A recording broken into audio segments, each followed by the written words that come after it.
वैकुण्ठ गुणानुवर्णने वैकुण्ठ गुणानुवर्णने। সবাইকে আমার বৈষ্ণব প্রণাম। আমরা আজকে বৃত্রাসুরের প্রার্থনার দ্বিতীয় ভাগ থেকে আমরা আলোচনা করব। গতকালকে আমরা দেখেছি যে বৃত্রাসুর তিনি তার পূর্ব ইতিহাস সম্পর্কে তিনি কিভাবে অপরাধ করলেন। চিত্রকেতু রূপে যখন তিনি ছিলেন তখন তিনি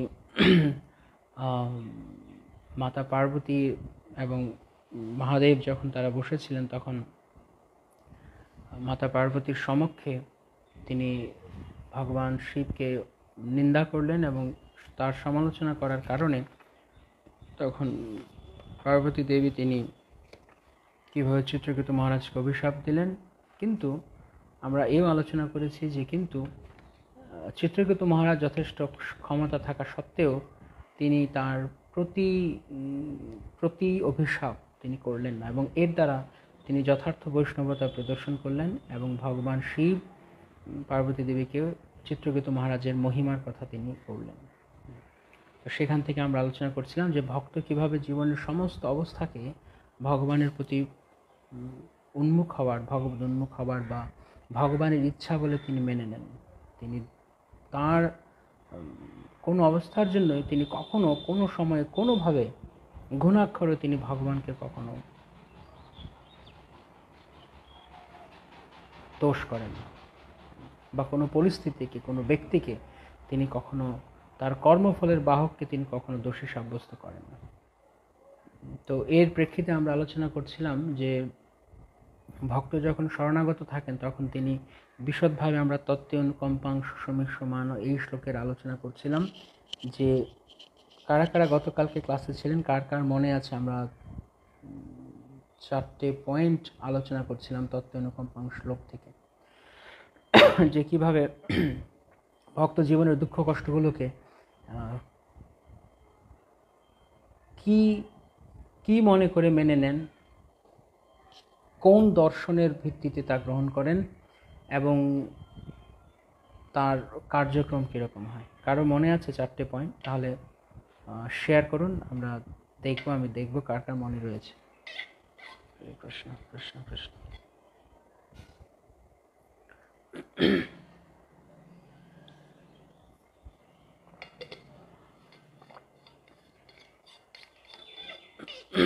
এবং সেই 4টে পয়েন্টের উপরে আমরা গতকালকে আলোচনা করছিলাম এবং ভক্তিতে কিভাবে আমরা আগে বাড়তে পারি, তার জন্য কি পরীক্ষায়, কোন ধরনের পরীক্ষায় আমাদেরকে অবতীর্ণ হতে হবে এবং সেই পরীক্ষাগুলো আমাদেরকে ভক্তি জীবনে কি এনে দেবে।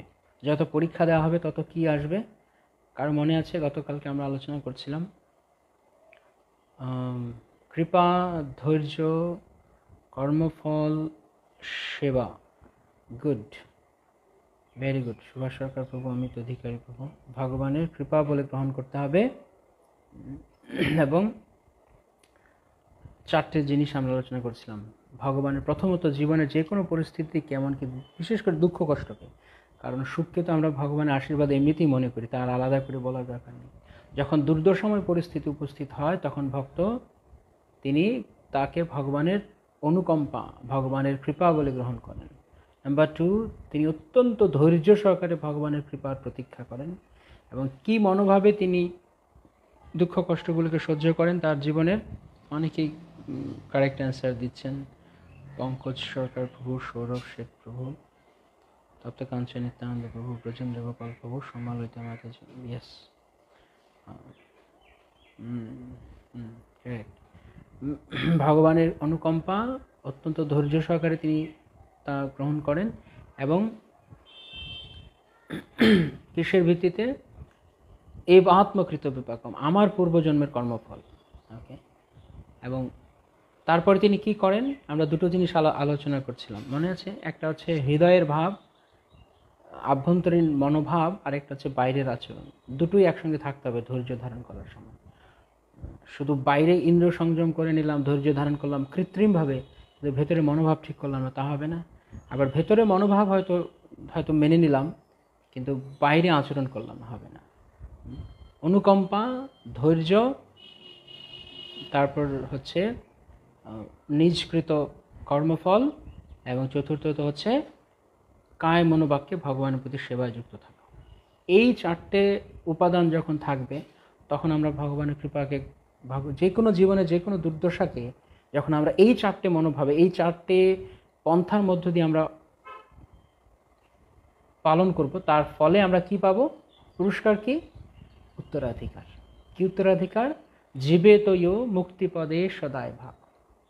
যিনি এইভাবে তার জীবনকে পরিচালনা করবেন, জীবনের যে কোনো পরিস্থিতি থেকে ভগবানের কৃপা বলে গ্রহণ করবেন, ধৈর্য ধারণ করবেন, কি মনে করে? আমার নিজকৃত আত্মকৃত বিপাক, আমার সকর্ম ফল, এবং চতুর্থত হচ্ছে একই সঙ্গে তিনি ভাগবত সেবা কায় মনোবাক্যে অত্যন্ত বিনয় সহকারে বিদধন নমস্তে, এই নমস্তে ওয়ার্ডটা বলা হয়েছিল, যে তিনি সেইভাবে ভগবানের সেবা চালিয়ে যাবেন। ওকে, মহারানী যদুরানী মতে আশীর্বাদ, ধৈর্য, কর্মফল, কৃষ্ণ সেবা। Good, very good. রুচি, আনন্দময়ী কলাবতী মতে, ইয়েস, রুচি মানে আমরা আলোচনা করছিলাম যে কিভাবে পরীক্ষা, জীবনে আমরা যত পরীক্ষা দেব তত আমরা ভগবানের প্রতি ভগবত ভক্তির স্বাদ আমরা আস্বাদন করতে পারব। যে পরীক্ষা দিতে প্রস্তুত নয়, যে পরীক্ষা দিতে ভয় পায়, সে কখনো উন্নত রস, উন্নত স্বাদ আস্বাদন করতে পারবে না। তার উদাহরণে আমরা বলছিলাম যে কিভাবে একজন ছাত্র, সে যদি বর্তমান ক্লাসে পরীক্ষা দিতে না চায়, তাহলে সে পরবর্তী ক্লাসে উত্তীর্ণ হতে পারবে না। তার মানে পরের ক্লাসের যে আনন্দ তা সে উপভোগ করতে পারবে না। তো ভগবত ভক্তিতে আমরা যত পরীক্ষা দিতে থাকবো, ততই আমাদের ভগবানের আরও আরও আরও কৃপার স্বাদ আমরা আস্বাদন করতে পারবো। অপ্রমেয় নিত্যানন্দ। কর্মফল, ভগবানের সেবা, ধৈর্য ধারণ, কৃপা। একটু মানে উল্টো হয়ে আছে। প্রথমত ভগবানের কৃপা বলেই গ্রহণ করতে হবে যা আসলো জীবনে, জেনে ধৈর্য ধারণ করতে হবে। কেন? কেননা আমারই কৃত কর্মফল। তারপরে এইভাবে ভগবত সেবা চালিয়ে দিতে হবে। ধন্যবাদ। এবং আমরা আলোচনা করছিলাম টেস্ট কামস ফ্রম টেস্ট। কিভাবে রুচি আসবে ভগবত ভক্তিতে, স্বাদ আসবে পরীক্ষার মাধ্যমে। যত আমরা পরীক্ষা দিব ততই আমরা ভক্তিতে স্বাদ আস্বাদন করব। ঠিক কি না? আপনারা আপনাদের নিজেদের জীবনে চিন্তা করে দেখুন যে আপনি অনেক অনেক অনেক কঠোর সংগ্রাম করলেন, অনেক পরিশ্রম করলেন, তারপর আপনি পরীক্ষা অবতীর্ণ হলেন, এবং পরীক্ষা দেওয়ার পর আপনি সেই পরীক্ষাতে উত্তীর্ণ হলেন, তখন কেমন আনন্দ হয় আপনার কাছে যে আমি আমার পরিশ্রমের ফসল পাচ্ছি, বা আমার পরিশ্রম, আমি যা পরিশ্রম করেছি এর আগে, আমি তার বাস্তব প্রতিফলন ঘটাতে পারছি। তাই যত বেশি পরীক্ষায় ভক্ত উত্তীর্ণ হবেন জীবনে, তত ভগবত ভক্তির প্রতি রুচি চলে আসবে, এবং এই রুচি আমাদেরকে কৃষ্ণ ভক্তিতে ধরে রাখবে। আমরা অন্যদিকে ছুটে যাই কেন? কারণ আমরা পরীক্ষা দিতে প্রস্তুত নই। এবং আমরা এও আলোচনা করেছিলাম, যখন কেউ পরীক্ষা দিতে চায় না, তখন সে এক ক্লাসেই বসে থাকে, এবং এক ক্লাসে পড়ে থাকার মানে হচ্ছে এক ধরনের ফল ডাউন, একই স্তরে থাকা, কোনো উন্নতি নেই, তার একই জায়গায় রয়ে গেছে। একটা উদাহরণ আমরা দিচ্ছিলাম যে যদি আমরা সাইকেল চালাই, সেই সাইকেলের গতি যদি মানে মিনিমাম একদম ন্যূনতম গতির চেয়ে কম হয়, সেই সাইকেল বা মোটর সাইকেল যাই হোক, তাহলে আমরা পড়ে যাব। তাই আমরা এক জায়গায় বসে থাকতে পারবো না ভক্তি জীবনে। আমাদেরকে অগ্রগতি সাধন করতে হবে, অর্থাৎ আমাদের গতিশীলতা বজায় রাখতে হবে, এগিয়ে যাবার। 10 বছর, 15 বছর, 20 বছর, 30 বছর, 40 বছর আগে ভক্ত হয়েছি, এখনও সেই জায়গাতে পড়ে রয়েছি, তাহলে খুব একটা কার্যকারিতা নেই। এবং এটি আমাদেরকে ভক্তি জীবনে রুচি শেষ করে দিচ্ছে। একদিকে রুচি নেই, এটা তার প্রমাণ। রুচি নেই বলেই আমরা অগ্রসর হতে পারছি না, কারণ আমরা পরীক্ষা দিতে চাইছি না, তাই আমরা অগ্রসর হচ্ছি। যে বড় হতে চায় জীবনে, তাকে বারবার পরীক্ষা দিয়ে আসতে হবে। তো এই জায়গাতে চিত্রকেতু মহারাজ তিনি তার যে অতি উন্নত অবস্থান সেটি তিনি পরিচয় দিলেন, যে পার্বতী দেবীর অভিশাপকে তিনি ভগবানের ইচ্ছা বলে জেনে নিলেন। তো পরবর্তীতে তিনি বৃত্রাসুর রূপে জন্মগ্রহণ করলেন এবং যজ্ঞ থেকে উদ্ভূত হলেন। ভুল মন্ত্রোচ্চারণের কারণে বৃত্রাসুরের উৎপত্তি হলো এবং ইন্দ্র সহ সমস্ত দেবতারা তারা অত্যন্ত বিচলিত হয়ে গেল বৃত্রাসুরের অত্যাচারে। তখন তারা সকলে মিলে ভগবানের কাছে গেলেন এবং তখন ভগবান দধ্বঞ্চ ঋষির কাছ থেকে তার হাড় নিয়ে আসতে বললেন। তার অস্থি দ্বারা নির্মিত বজ্রের দ্বারা বৃত্রাসুরকে হত্যা করা যাবে এই কথা বললেন এবং দেবতারা তারা সকলে দধীচি মুনির কাছে গেলেন। তো দধ্বঞ্চ তখন প্রথম দিকে তিনি ইন্দ্রকে বললেন যে কে তার শরীর ছাড়তে চায়, শরীরের মায়া কে ছাড়তে চায়। কিন্তু দধ্বঞ্চ এই কথাটির দ্বারা তিনি প্রকৃতপক্ষে ইন্দ্রকে তিনি একটু টোকা দিয়ে দেখতে চাইলেন যে ইন্দ্রের মনোভাব কীরকম। ইন্দ্রের মতো যারা সকাম কর্মী ভক্ত, সকাম বাসনাযুক্ত ভক্ত, তারা ভগবানের সব কিছুকে ভগবান ইচ্ছা বলে তারা গ্রহণ করতে পারে না, তারা বিচলিত হয়ে পড়ে।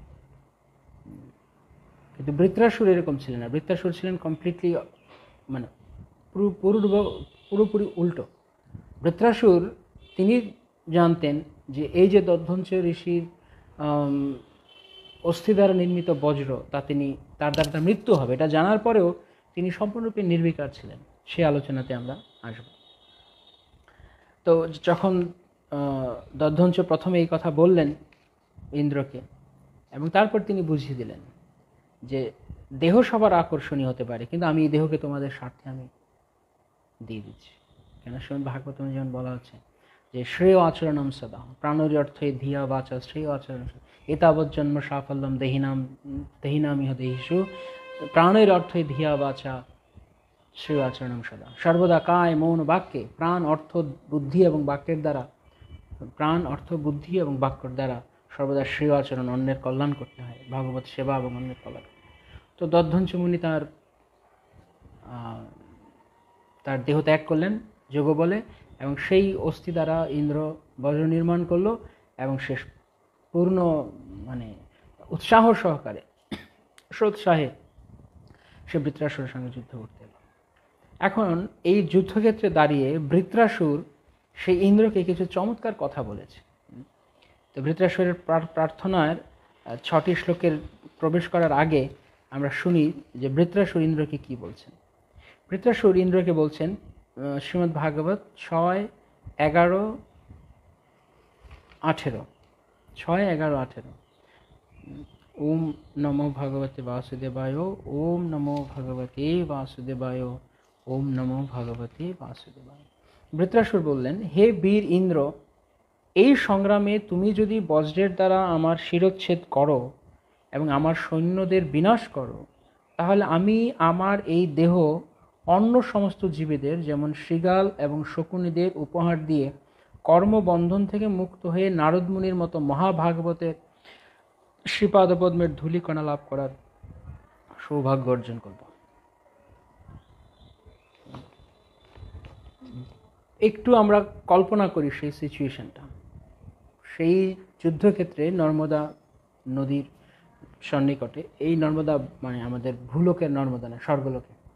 তো সে নর্মদার তীরে যখন দেবতা এবং অসুরেরা সবাই সমবেত হয়েছে, তখন দেবতাদের প্রচণ্ড পরাক্রমে অসুরের ভয়ে পলায়ন করতে শুরু করেছে। বৃত্রাসুর একা মহাবীরের মতো সেখানে দাঁড়িয়ে আছেন এবং তিনি সেই মনোভাবে, যখন তিনি জানেন যে ইন্দ্রের হাতে যে অস্ত্র রয়েছে সেই অস্ত্র নিঃসন্দেহে আমার মৃত্যু ঘটাবে, কেন এটি ভগবানেরই বিধান, ভগবান শ্রীবিষ্ণু তিনি এই বিধান করেছেন। এই কথা জানার পরও বৃত্রাসুর তিনি ইন্দ্রকে কি চমৎকার কথা বলছেন যে আমি আমার দেহ অন্য সমস্ত জীবেদের উপহার দিয়ে কর্মবন্ধন থেকে মুক্ত হয়ে নারদমুনির মতো মহাভাগবতের শ্রীপাদপদ্মের ধূলিকণা লাভ করবার সৌভাগ্য প্রাপ্ত। তো এটা কোনো সাধারণ ব্যক্তির এরকম প্রার্থনা হতে পারে না। এই কথা মৃত্যুকালে, যখন নিকটে মৃত্যু দাঁড়ানো, সেই জায়গাতে দাঁড়িয়ে কোনো সাধারণ ব্যক্তি কথা বলতে পারে না। তাই আমরা যেমন গতকালকে যেন আমরা বৃত্রাসুরের মহান অবস্থানটা আমরা আগে দেখলাম, যে একটি অসুর দেহে থাকা সত্ত্বেও বৃত্রাসুর তিনি কিভাবে সমস্ত কিছুকে ভগবানের পরম আশীর্বাদ বলে তিনি গ্রহণ করেছেন। তো ভক্তের মনোভাব হচ্ছে এইরকম যে তিনি যে কোনো অবস্থা থাকুক তার জীবনে, হয়তো কৃষ্ণ চান এটি আমার জন্য মঙ্গল, তাই তিনি সেটি গ্রহণ করেন। তো বৃত্রাসুর তিনি যুদ্ধক্ষেত্রে দাঁড়িয়ে তার কম্প হওয়ার চাইতে, ভয়ে কম্পিত হওয়ার পরিবর্তে তিনি মহা আনন্দ করছেন। তিনি বলছেন, আমি নারদ মুনির মতো মহাভাগবতের সান্নিধ্য লাভ করব। এটা কিন্তু কোনো সাধারণ বিষয় নয়। মৃত্যুকাল এলে আমরা কেমন হই, আর একজন মহাভাগবত তার কি হয়। সে নরোত্তম দাস ঠাকুর গেয়েছেন, এই ছয় গোসাই যার মুই তার দাস, তার সবারও পদরেণু মোর পঞ্চবাস। বৃত্রাসুর নিশ্চিতভাবে জানতেন যে ইন্দ্রের সঙ্গে তার যুদ্ধে মৃত্যু হবে, কারণ সেটি ছিল ভগবান শ্রীবিষ্ণুর বাসনা। তিনি মৃত্যুর জন্য প্রস্তুত হয়েছিলেন, কারণ তিনি জানতেন যে তার মৃত্যুর পর তিনি প্রকৃত আলয় ভগবত ধামে ফিরে যাবেন। তাই ভক্তের জন্য, আমরা যেমন গতকালকে বলছিলাম যে ভক্তের জন্য মৃত্যু একটা চমৎকার মাধ্যম ভগবানের সঙ্গে যুক্ত হয়ে যাওয়ার, কারণ সশরীরে তো কেউ ভগবানের সঙ্গে যুক্ত হতে পারবে না। তাই মৃত্যুকে ভক্তরা অত্যন্ত আনন্দ সহকারে আলিঙ্গন করেন। যেখানে একজন অভক্ত সে মৃত্যুকে দূরে সরাতে চায়, ভক্ত মৃত্যুকে আলিঙ্গন করতে চান, কেননা তিনি জানেন যে এই মৃত্যুর দ্বারা আমি আমার এই যে কর্মবন্ধনের প্রতিক্রিয়ার যে প্রাপ্ত দেহ, সেই দেহের বিনাশ ঘটবে, আমি চিন্ময় দেহে ভগবানের সঙ্গে আমি তার সান্নিধ্য অর্জন করতে পারব। তাই মৃত্যু তার কাছে ভয়ঙ্কর নয়, মৃত্যু তার কাছে আনন্দের। যিনি পূর্ণরূপে শরণাগত ভক্ত, এটা একটা বোঝার বিষয়, কারণ এই কথা সাধারণত অভক্তেরা বুঝবে না। অভক্তেরা বুঝবে না মানে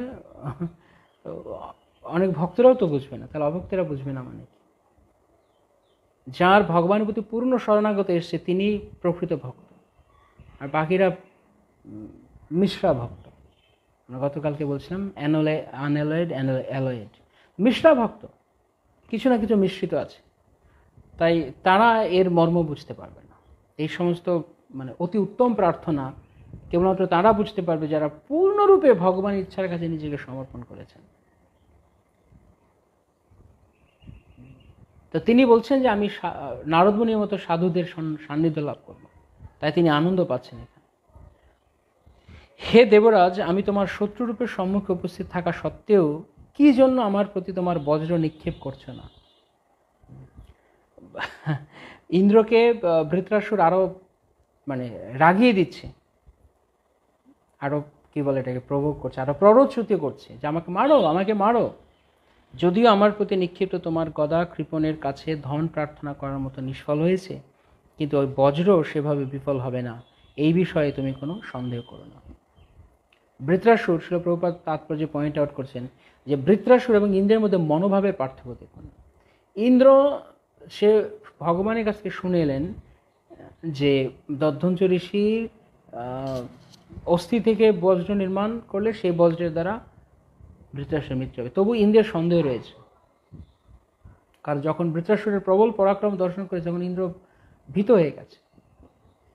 কিন্তু বৃত্রাসুর সেই মুহূর্তেও তিনি পূর্ণরূপে ভগবানের ইচ্ছার সম্পর্কে তিনি অবগত, কনসাস, ভগবান ইচ্ছা সম্পর্কে তিনি সজাগ। গতকালকে আমরা এই কথাটি আলোচনা করছিলাম যে আমরা যদি কনসাস না হই, সজাগ না হই, চেতন না হই, আমরা কিভাবে কৃষ্ণ চেতনাময় হব? এই জন্য জীবনের প্রতি পরিস্থিতিতে ভক্ত কৃষ্ণ ইচ্ছা সম্পর্কে তিনি সজাগ থাকেন। তিনি সেটিকে, তার অবচেতন মন কখনো সেটিকে ভোলাতে পারেন। তিনি সবসময় জানেন ভগবানের ইচ্ছা। এই হচ্ছে ভগবানের মহান ভক্তের লক্ষণ। একেবারে মৃত্যু শয্যায়, একেবারে মৃত্যুর দোরগোড়ায় দাঁড়িয়ে বৃত্রাসুর তিনি ভগবানের ইচ্ছাকে দর্শন করছেন, নিজেকে নয়, নিজের বেঁচে থাকার তাগিদকে নয়। যদি এমনকি যদি এই মৃত্যুর মধ্য দিয়ে আমি ভগবানের সান্নিধ্য লাভ নাও করি, তবুও বৃত্রাসুর মনে করছেন ভগবান শ্রীবিষ্ণুর ইচ্ছা, ভগবানের এটি ভগবানের ইচ্ছা, এটি ভগবানের ইচ্ছা যে বজ্রের দ্বারা আমার মৃত্যু হবে, তাই তুমি নিষ্ফল হবে না, তুমি সফল হবে, মারো আমাকে। ইন্দ্র সন্দেহ করছে, সন্দেহ করছে যে হয়তো এই বজ্রের কাজ নাও হতে পারে। তো বৃত্রাসুর ইন্দ্রকে ভক্ত বানাচ্ছেন, অসুর দেবতাকে ভক্ত বানাচ্ছেন, বোঝা যাচ্ছে? আপাত দৃষ্টিতে যিনি অসুর তিনি একজন দেবতাকে ভক্ত বানাচ্ছেন। তা আমরা জানি ভক্তের মধ্যে দেবগুণাবলী বিরাজ করে, কিন্তু বৃত্তাসুর বাইরে তার তার আবরণ, তার দেহগত যে পরিচয়, তিনি অসুর, কিন্তু অন্তরে তিনি পরম শুদ্ধ ভক্ত। তো ইন্দ্র যখন সন্দেহ করে তখন বৃত্তাসুর মনে করে দিয়েছে এই বজ্র নিষ্ফল হবে না, তুমি আমাকে মারো। তো এখানে ইন্দ্র আপাত দৃষ্টিতে ইন্দ্র ভগবানের কৃপা পেয়েছে বলে মনে হচ্ছে। কেননা ইন্দ্র যখন ভগবানের কাছে গেলেন তখন ভগবান তাকে তার সাহায্য বাতলে দিলেন। আপনাদের মনে আছে আমরা গতকালকে আলোচনা করছিলাম যে প্রকৃতপক্ষে বিজয় বৃত্রাসুরের হয়েছে, ইন্দ্রের নয়। কারণ ভগবান নিজে তিনি পরোক্ষভাবে অনুতাপ করেছেন যে ইন্দ্র তুমি এত আমার কাছে এসছো, এত কষ্ট করে এসছো, তুমি এসে আমার চরণে ভক্তি প্রার্থনা করছো, তুমি চাইছো বাঁচতে, তুমি চাইছো বৃত্রাসুরের আক্রমণ থেকে বাঁচতে, যেখানে আমার দর্শন জগতের সবচাইতে দুর্লভ বস্তুকে দান করতে পারে, তা হচ্ছে প্রেম ভক্তি। তা প্রার্থনা না করে তুমি কেবল বেঁচে থাকতে চাইছো। কেন বেঁচে থাকতে চাইছো? তুমি জড় সুখ ভোগ করতে চাইছো। তো ইন্দ্রিয় সুখ ভোগ করার জন্য, বেঁচে থাকার জন্য ভগবানের কাছে প্রার্থনা করার কি সম্পূর্ণরূপে নিরর্থক এবং একজন অল্প বুদ্ধি সম্পন্ন ব্যক্তির কাজ। কিন্তু যিনি প্রকৃত বুদ্ধিমান তিনি জানেন যে ভগবানের ইচ্ছা, মা রবি রাখবি যো ইচ্ছা তোহারা, নিত্য দাস প্রতি তুয়া অধিকার। হে ভগবান, তুমি আমাকে মারো কিংবা রাখো, তুমি আমাকে স্বর্গে নিয়ে রাখো কিংবা নরকে ফেলে দাও, do what ever S U wish, তোমার যা ইচ্ছা তুমি আমার সঙ্গে তাই করো, কেননা আমি তোমার খেলার পুতুল হতে পছন্দ করি। I love to B your toy. ভগবানের খেলার পুতুল হতে আমাদেরকে ভালোবাসতে হবে। এর আগেও আমি একদিন বলছিলাম এই কথা, যে ভগবানের হাতে আমাদের জীবনের সম্পূর্ণ ক্ষমতা দিয়ে দিতে হবে। Let him dictate my life, তাকে আমার জীবন নিয়ে যা খুশি তা করতে দিন। আমরা কখনো ভগবানের কাছে ডিম্যান্ড করতে পারি না যে না, এটা আমাকে দিতেই হবে। উচিত নয়, যিনি শুদ্ধ ভক্ত তিনি এইভাবে প্রার্থনা করেন না, না দিতেই হবে, কোনো কিছুই না। বৃত্রাসুরের যথেষ্ট ক্ষমতা ছিল, যেমন পরীক্ষিত মহারাজের ক্ষমতা ছিল তার মৃত্যুকে ফেরানোর। পরীক্ষিত মহারাজ তা চান।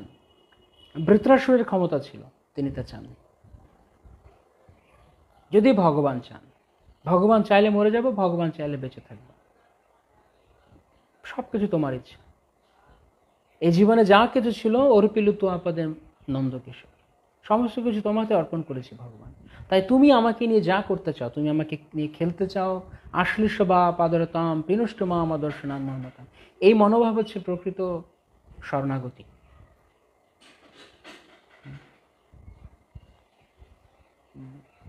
আপনি আপনার নিজের জীবনের সঙ্গে তুলনা করে দেখুন, কেউ আপনাকে ভালোবাসে, যেমন গতকালকে আমরা বলছিলাম ভালোবাসার উদাহরণ দিয়ে, আজকে আরেকটা ভালোবাসার উদাহরণ দিয়ে বলছি। আপনাকে আপনি আপনি কাউকে কেউ আপনাকে ভালোবাসে, ওকে, তো সে বারবার বলছে সে আপনাকে ভালোবাসে।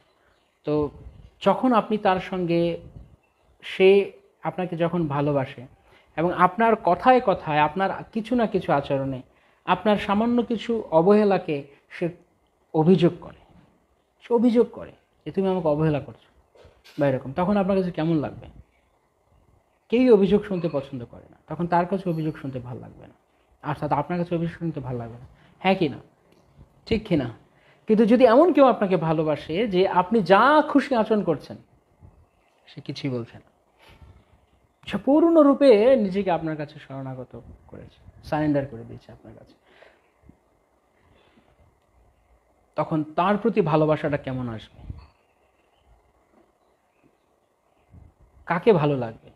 যে আমার কথায় কথা অভিযোগ তোলে, যে কথায় কথায় দাবি জানায়, না যে আমার সব কিছুকে মেনে নেয়? আমরা নিজেরাই এই স্বভাবের। আমরা ক্ষুদ্র জীব হয়ে যদি আমাদের এই স্বভাব হয়, তাহলে যিনি বিভু আত্মা ভগবান, তার কেন এই স্বভাব হবে না? ভগবানও এরকম ভক্ত পছন্দ করেন না। কোনো রকমের অভিযোগ নেই, কোনো দাবি নেই, না দিতেই হবে। ভক্ত কখনোই ভগবানের কাছে এইভাবে বলবেন না, শুদ্ধ ভক্ত, যে না এটা আমাদের দাবি, তোমাকে মানতে হবে না। এটা শুদ্ধ প্রার্থনা নয়, এটা মিশ্র প্রার্থনা। ভগবান যা ভালো মনে করেন তাই ভালো। কৃষ্ণ যাহা ইচ্ছা করে তাই জানো ভালো, ত্যাজি আপন ইচ্ছা ঘোচাও জঞ্জাল। ভক্তিবিনোদ ঠাকুর আমাদের এই শিক্ষা দিচ্ছেন। ভগবান ইচ্ছার বাইরে আমরা জবরদস্তি করতে পারি না, কারণ শেষ পর্যন্ত সমস্ত কিছু চরম বিচারে ভগবান যা ভালো মনে করেন তাই ভালো। কি ভালো লুকায়িত আছে তার পিছনে আমরা জানি না।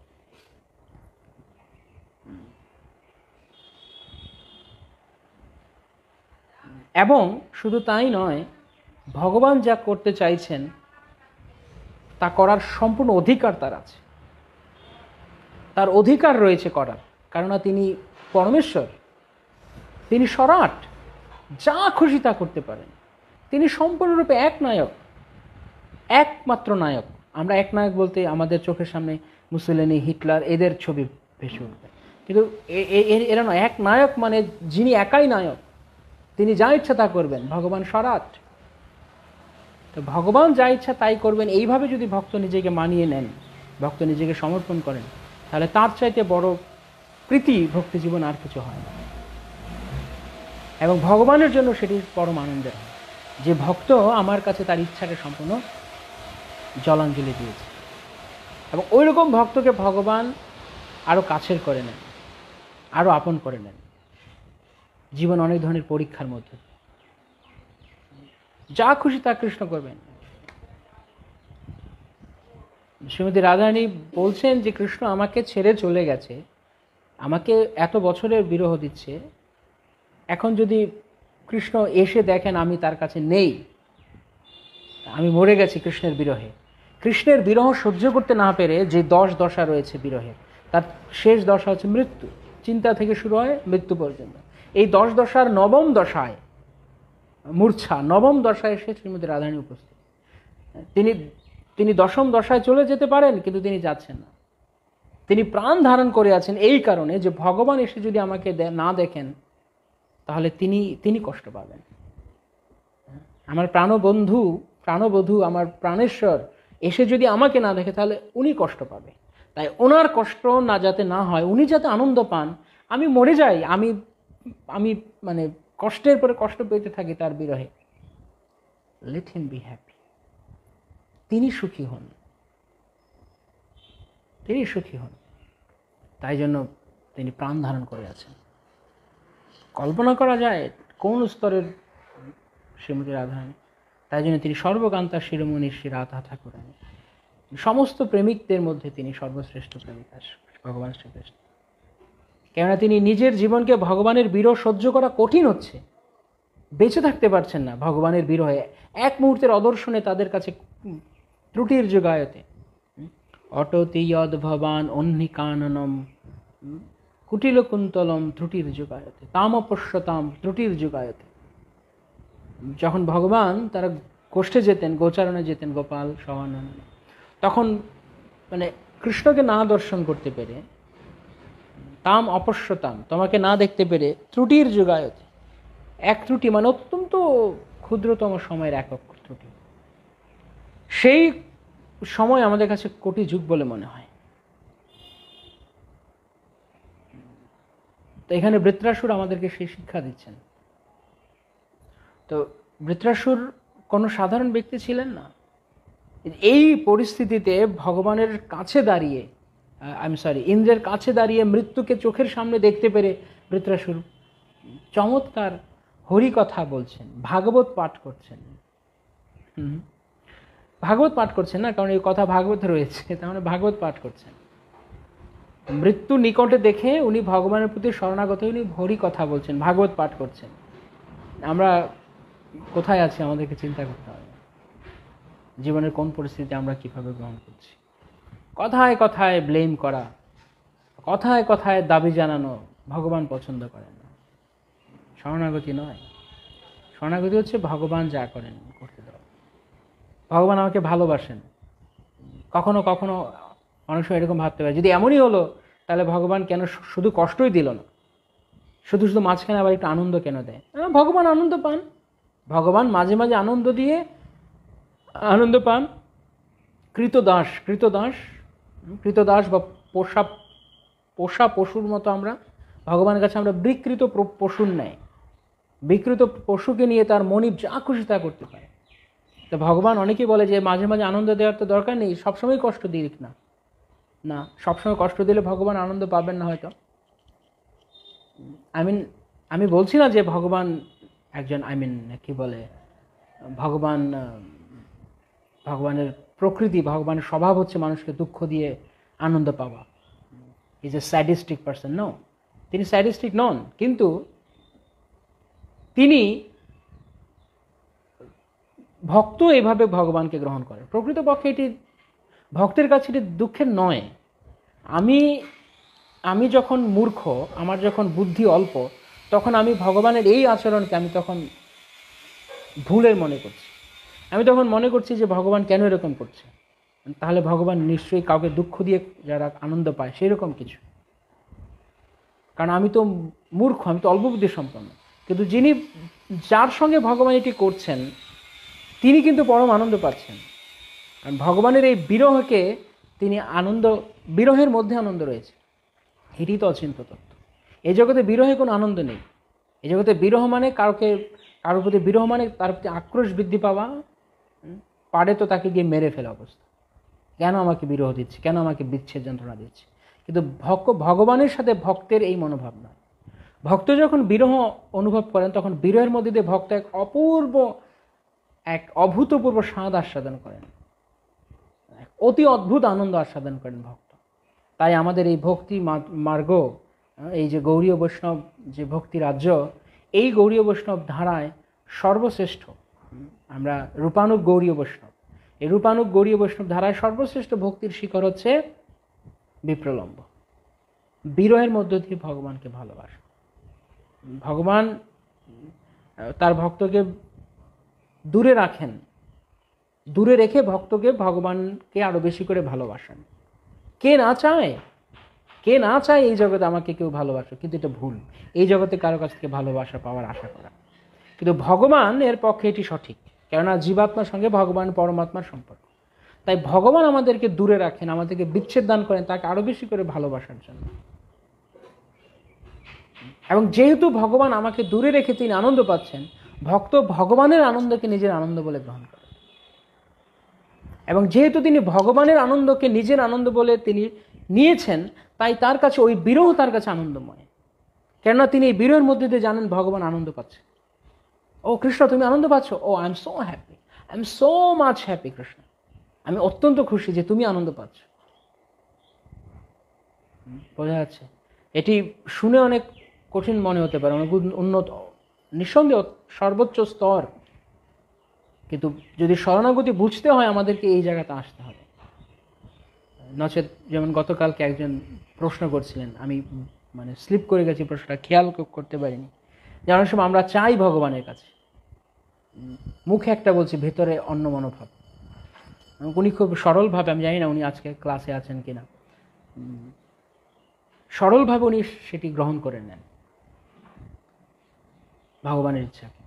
কিন্তু আমরা কি করছি, আমরা মুখে এক বলছি, মুখে শরণাগতির ভাব দেখাচ্ছি, কিন্তু ভেতরে শরণাগতি নেই,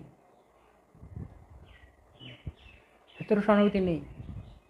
কষ্ট হলেও কৃষ্ণের সুখের জন্য নিজেকে সুখী করে রাখা, এর মধ্যে কৃষ্ণ সুখ তাৎপর্য নিশ্ছিদ্রভাবে 100% কৃষ্ণ সুখ বাসনা। বিন্দু মাত্র 0.0001% যদি নিজের সুখ বাসনা থাকে, তাহলে তা মিশ্রা, একদম খাঁটি দুধ, পুরো এক বিশাল বড় ড্রাম, তার মধ্যে একটুখানি মদ ফেলে দিলে সম্পূর্ণ দুধটা যেমন মিশ্র হয়ে যায়, তার খাঁটি থাকলো না, মিশ্র হয়ে গেল। ঠিক তেমনি অনেক ভগবত ভক্তির মধ্যেও যদি একটুখানি নিজের সুখ তাৎপর্য বাসনা, নিজ সুখ থাকে, বাসনা থাকে। তাই জন্য ভক্তেরা, ব্রজগোপীরা এবং শ্রীমতী রাধারানী, বিশেষ করে শ্রীমতী রাধারানী, তারা এমনভাবেই নিজেকে ভগবানের কাছে সমর্পণ করে। তোমাকে মেরে ফেলবো, ফাইন, তোমাকে বাঁচিয়ে রাখবো, ওকে, তোমাকে নিয়ে খেলবো, ঠিক আছে, আশ্লেষ বা পাদরতাম পিনুষ্টমাম অদর্শনাথ মর্মহতাম। কখনো আলিঙ্গন করছে, কখনো আলিঙ্গন করছেন কৃষ্ণ, কখনো একদম দেখাই দিচ্ছেন না, করো, মত প্রাণনাথস্তু স এব না, তবু তুমি আমার প্রাণনাথ, আমারই প্রাণেশ্বর, না অপর, আর কেউ নয়, আর কোনো কিছু নয়। যখন এরকম মনোভাব আসবে তখন ভক্তের জন্য শরণাগত হওয়া বা শরণাগতের 6টি অঙ্গ আপনা থেকেই তার মধ্যে প্রকাশ পাবে। তো বৃত্রাসুর এখানে তিনি এইভাবে প্রার্থনা করে যাচ্ছেন। বৃত্রাসুর, শ্রীল প্রভুপাদ তাৎপর্য বলছেন, বৃত্রাসুর বিষ্ণুর নির্দেশে নির্মিত বজ্রের দ্বারা নিহত হতে উৎসুক ছিলেন, কারণ তিনি নিশ্চিতভাবে জানতেন যে তাহলে তিনি ভগবত ধামে ফিরে যাবেন। তিনি সেই সুযোগের প্রতীক্ষা করছিলেন, ভগবানের সান্নিধ্য লাভ হবে। ভগবান চাইছেন আমাকে মেরে দিতে, মেরে দিক, মেরে দিলে তো আমি ভগবানের কাছেই যাব, অসুবিধা কি? তিনি কোনো কিছুকে পরোয়া করছেন না।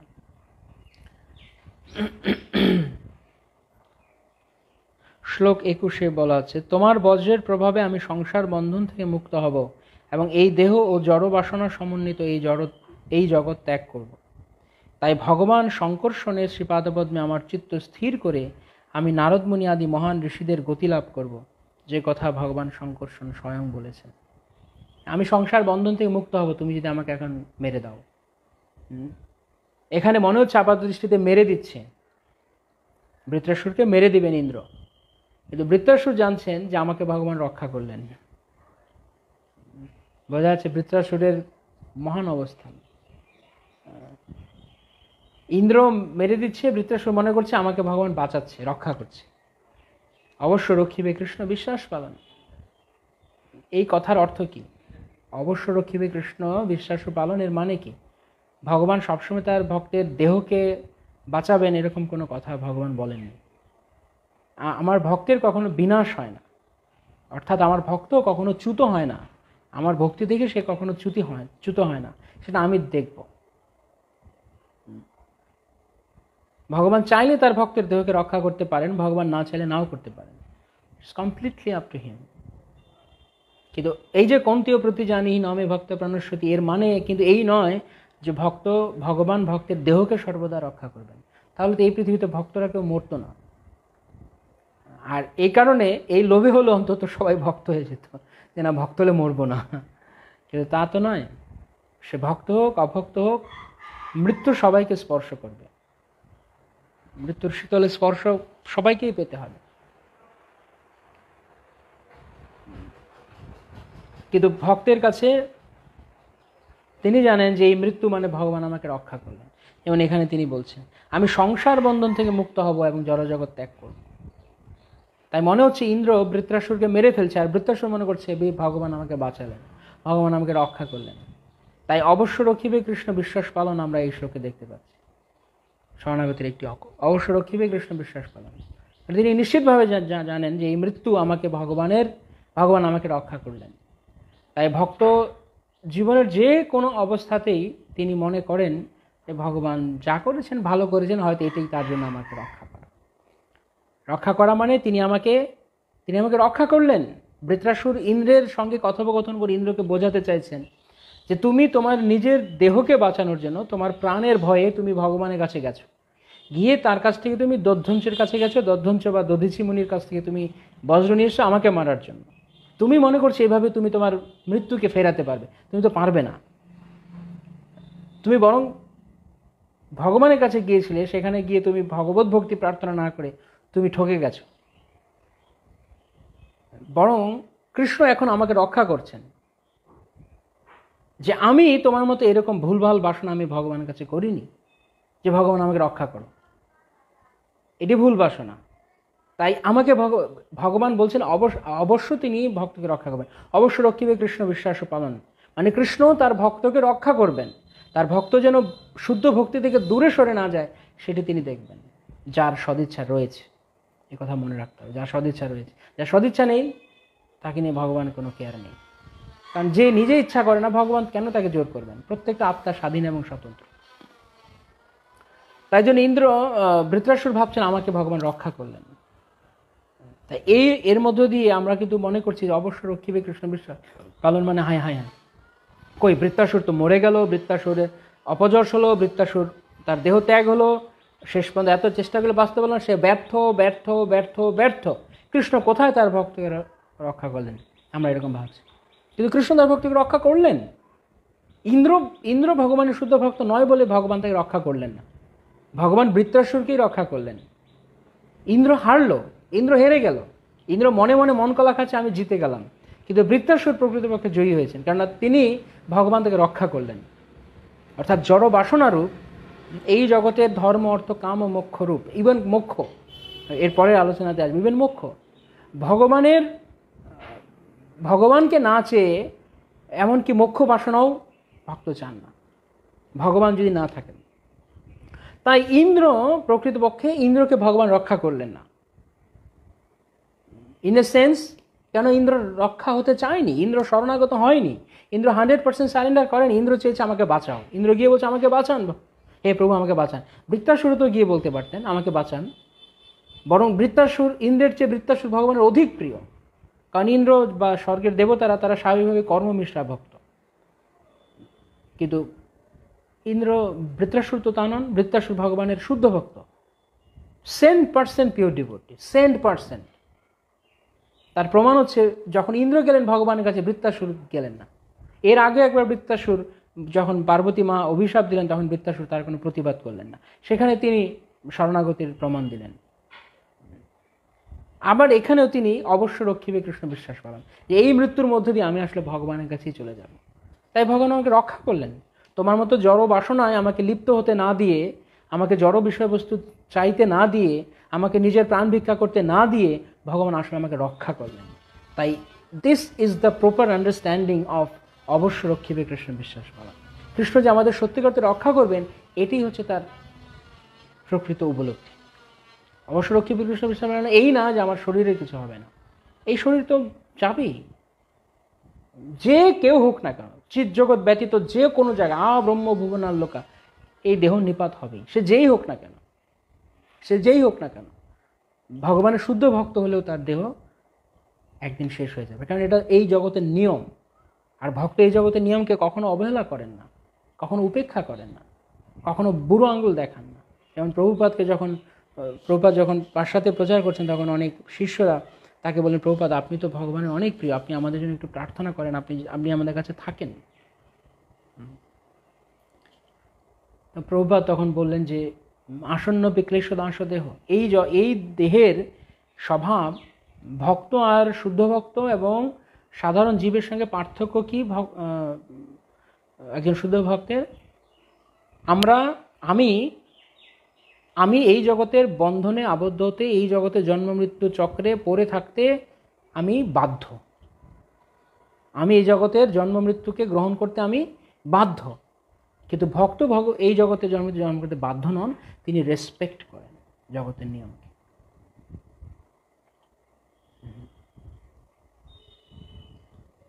যেমন যারা রাষ্ট্রদূত থাকে, তারা কিছু আন্তর্জাতিক আইনের আওতায়, আন্তর্জাতিক সম্পর্কের বিচারে তারা কিছু স্পেশাল প্রিভিলেজ তারা পায়, কিছু বিশেষ সুবিধা তারা পায়। কি? যেমন বলে ডিপ্লোম্যাটিক ব্যাগ, তাদের ব্যাগ কখনো ইমিগ্রেশনে চেক হয় না যখন তারা এক দেশ থেকে আরেক দেশে যান। যেই দেশে যারা যাচ্ছেন সেই দেশে যদি কখনো তার গাড়ি যদি রোড অ্যাক্সিডেন্ট করে, সেটা থেকে সেই দেশের আইনে তার বিচার হবে। অনেকগুলো স্পেশাল তাদের সুবিধা থাকে, কিন্তু তার মানে কি এই সুবিধা থাকা সত্ত্বেও তিনি কখনো তার অপব্যবহার করেন না, তিনি মেনে চলেন। তিনি চাইলে করতে পারেন অনেক কিছু, তিনি মেনে চলেন। তো এই জগৎটা যেহেতু ত্রুটিময়, তাই এখানে অনেকের অপব্যবহার করে, কিন্তু ভগবত রাজ্য এরকম। তাই ভগবানের ভক্ত তিনি জন্ম মৃত্যুর ঊর্ধ্বে, কেননা তিনি ভগবানের মতোই গুণপ্রাপ্ত হন, তিনিও সচ্চিদানন্দময়। কিন্তু যখন তিনি এই জগতে আসেন, তখন এই জগতের জরা বার্ধক্য ইত্যাদি তিনি গ্রহণ করেন, মৃত্যুকে তিনি গ্রহণ করেন, কারণ এই জগতের আইন। তাই ভগবান এই জগৎকে সৃষ্টি করেছেন, এই জগৎ মায়াদেবীর দ্বারা পরিচালিত, এই জগতে কিছু আইন রয়েছে। তো যিনি ভক্ত, তিনি কেন ভগবানের আইনকে অমান্য করবেন? যে ভগবানের আইনকে বুড়ো আঙ্গুল দেখায়, সে তো ভক্ত নয়।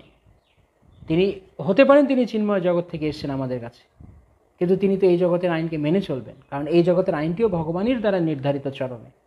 তাই প্রভুপাদ তখন ভক্তদেরকে বললেন যে হ্যাঁ, তোমরা বলতে পারো, যদি একজন যোগী একজন যে যোগ অভ্যাস করছে সে যদি কালের পরে কাল, যুগের পরে যুগ বেঁচে থাকতে পারে, একজন ভক্ত কেন পারবেন না?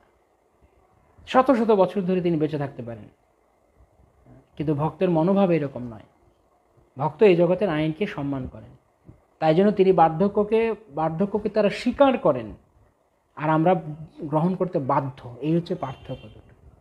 দুটো এক জিনিস নয় যে আমিও বার্ধক্য, আমারও বার্ধক্য হচ্ছে, তারও বার্ধক্য হচ্ছে না। এই বার্ধক্যের কারণ হচ্ছে, তাদের এই বার্ধক্যের কারণ হচ্ছে তারা ভগবানের আইনকে স্বীকার করে নেন। তো এইভাবে বৃত্রাসুর তিনি তার মনোভাবকে প্রকাশ করেন। ভক্ত সর্বদাই তার জড়দেহ ত্যাগ করতে প্রস্তুত থাকেন, যাকে এখানে গ্রাম্য পাশ বা জড়জাগতিক আসক্তির পাশ বলে বর্ণনা করা হয়েছে। এ দেহ মোটেই সৎ নয়, তা কেবল এই জড়জগতের বন্ধনের কারণ। তাই ভক্ত এই জড় দেহটিকে টিকিয়ে রাখতে যথেষ্ট সংগ্রাম করে যান না, কারণ সেটা তার প্রয়োজন নেই। এই দেহটা যতক্ষণ থাকবে ততক্ষণই তা বন্ধনের কারণ। দুর্ভাগ্যবশত দেহের বিনাশ যদিও অবশ্যম্ভাবী, তবু মূর্খেরা তাদের দেহের উপরই পূর্ণ আস্থা স্থাপন করে এবং ভগবত ধামে ফিরে যেতে কখনো আগ্রহী হয় না। তাই জন্য যারা মূর্খ তারা মৃত্যুকে তারা এড়াতে চায়, যারা বুদ্ধিমান তারা মৃত্যুকে কাছে করে নেয়। কারণ এই দেহের আজ নয়তো কাল নয়তো একদিন তার আজীবা শতকে বর্ষ অবশ্য মরণ। এই কথা সবসময় বিজ্ঞ ব্যক্তি জানেন। পুংসাম কিলৈকান্ত ধিয়াম শ্রকানাম ইয়া সম্পদো দিবি ভূমো রসায়াম নরাতি ইয়দ্দেশ উদ্বেগ অধীর্মদ কলিব্যাসম সংপ্রয়াস। যারা ভগবানের, খুব মনোযোগ দিয়ে শুনবেন অনুবাদ, 22 নম্বর শ্লোকের 22 নম্বর শ্লোক।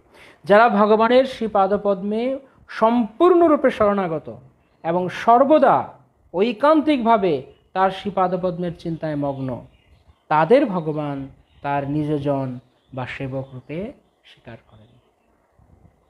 কাদেরকে?